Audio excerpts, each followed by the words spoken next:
용도와 대상 고려하기.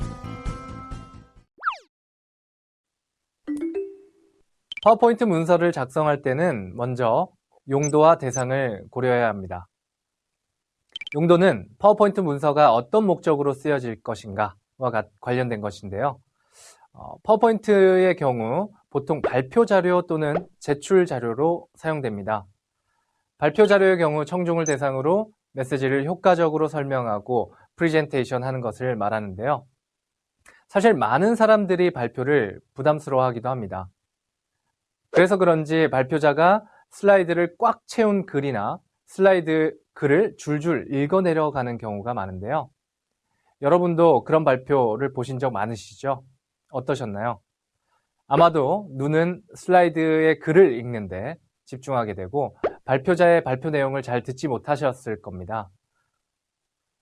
따라서 발표 자료에는 간략하고 명료한 핵심 메시지만을 제시해 놓고 발표자는 청중의 눈을 바라보며 천천히 구체적인 내용을 설명하고 설득하는 발표를 하는 것이 효과적입니다.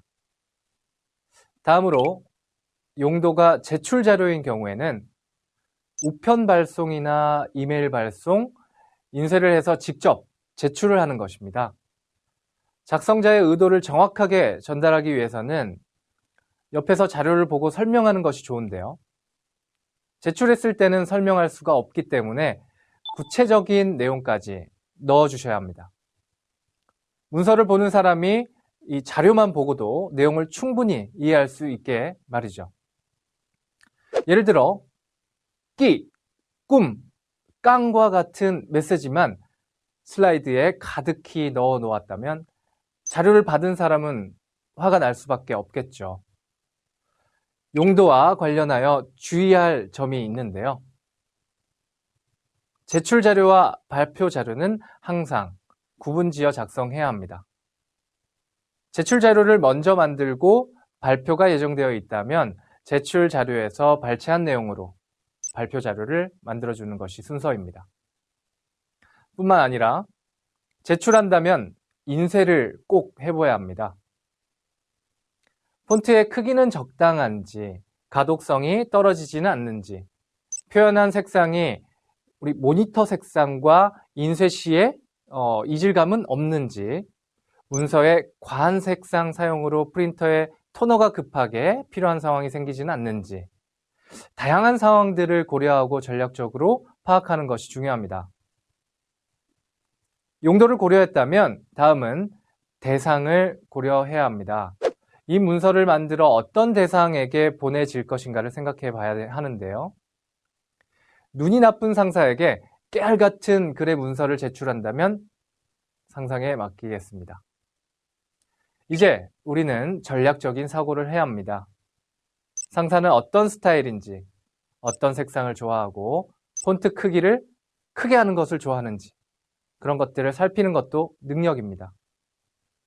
그리고 고객에게 보낼 문서를 작업한다면 더더욱 고려해야 할 것들이 많은데요. 고객의 아이덴티티를 확인하지 않고 문서를 만들다가는 실수를 할 수가 있습니다. 기업이나 단체의 경우 대부분 로고 규정, 폰트 규정, 색상 규정이 있죠. 이런 규정들을 확인하기에 가장 좋은 곳이 바로 해당 기업의 단체의 홈페이지입니다. 이 밖에도 홈페이지를 참조하면 톤 앤 매너를 설정하는 데 많은 도움이 됩니다. 톤은 색조, 기질, 스타일, 경향 등을 이야기하죠. 매너는 방식, 태도, 습관이라고 할 수 있겠습니다. 일관된 컨셉을 정하고 어떻게 표현하여 문서를 작업할 것인가를 결정하는 그런 작업을 바로 톤 앤 매너 설정이라고 합니다. 앞서 언급한 바와 같이 홈페이지에는 기업이 사용하는 색상들로 홈페이지를 디자인하고 그에 따른 다양한 규정들이 있습니다.